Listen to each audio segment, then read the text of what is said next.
everyone, and welcome to this week's edition of the Collection Comic of the Week. Yes, we are back. Yes, it did not go away.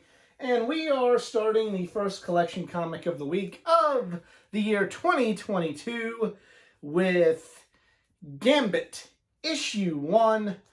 This was a book that...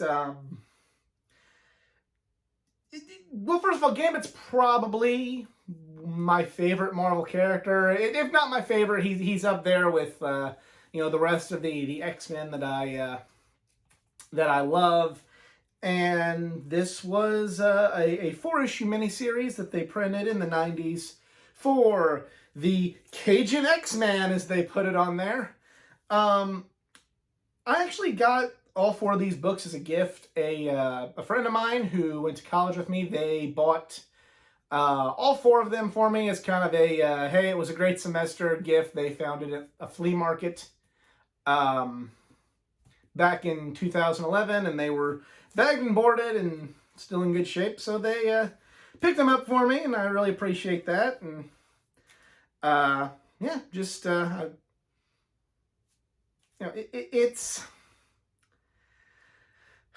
I don't want to let my, I should call this a disclaimer. My fandom of Gambit might get in the way of this story itself. I don't think it's terrible. I think, anybody that appreciates good storytelling in comics will tell you it's not a great book. It maybe is good at best, but it's good, not great. But I think there's more merit to this than maybe some people would lead you to believe. But there is a lot of flaws in this book, and without any further ado, let's check it out. Pretty well the quintessential cover there. As you can tell, it's kind of one of those classic foil cardstock covers that were oh so prevalent in the 90s. Is it a game? Adventure Vision. And starts off, Tales of the Collector, and then immediately go into some of your classic Gambit action. The story is not terrible. We have a lot. Dragon Strike is a very prevalent part of this book, and I remember this annoying me when I read it for the first time, just like right off the bat, just no, you get the action, then you get just a bunch of shit, and then,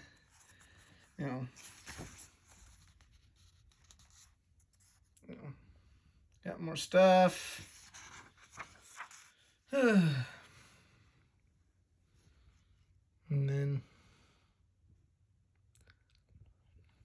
it is there. It's an underrated book. And you see the person who's being to rob them was one of Remy's, one of his thief friends. And of course, you got to have this shot in here, of course. And this, there's a lot of stuff going on. The pacing is is very much off in this book. It's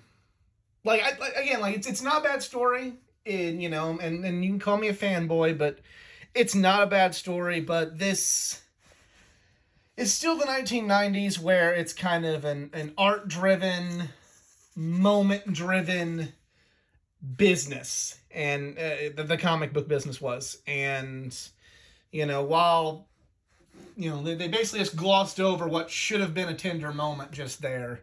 And, you really don't have a lot of time to really soak in the weight of what's happening. Like right here in this panel, Rogue tells Wolverine she loves Gambit.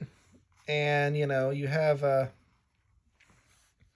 you have some substance there. You have some things that hold weight, but, you don't... As a reader, you just didn't have time to let them settle in. And that's, my opinion, one of the things that definitely keeps the stereotypes came back here, about 90s comics alive and well. And yeah, we just kind of had a lot going on. We have an idea of some fun stuff, but even as big a Gambit fan as I am, I will admit this is nothing life-changing, but it is what it is, and that is Gambit, issue 1. You know, like I said, there were a lot of pacing issues. There's a lot of big stuff happening in this book, you know, stuff that really should tug at you and you should really feel, but it just does not give those important moments a chance to really breathe, a chance for the reader to understand the gravity of those situations, and unfortunately, that takes away from the book. As I said earlier, maybe my fandom is making me enjoy it more than the average reader would, but there is still merit to this book, and if you go into it with an open mind, I'd like to think that you can read that book and appreciate it, but who knows? Do you also own that book or this series? Let me know in the comments section below. If you enjoyed this video, please give it a like, share, subscribe for more content, not just from the world of comic books, but from the world of pro wrestling, gaming, anime, and all things geek culture. Follow me on my social media pages, facebook.com/athleticgeek89, Twitter @athletic_geek89, Instagram @athleticgeek89. And if you'd like to help this channel out financially, I'm on Patreon, patreon.com/athleticgeek89. Other than that, I'm out. Yobiku. Later.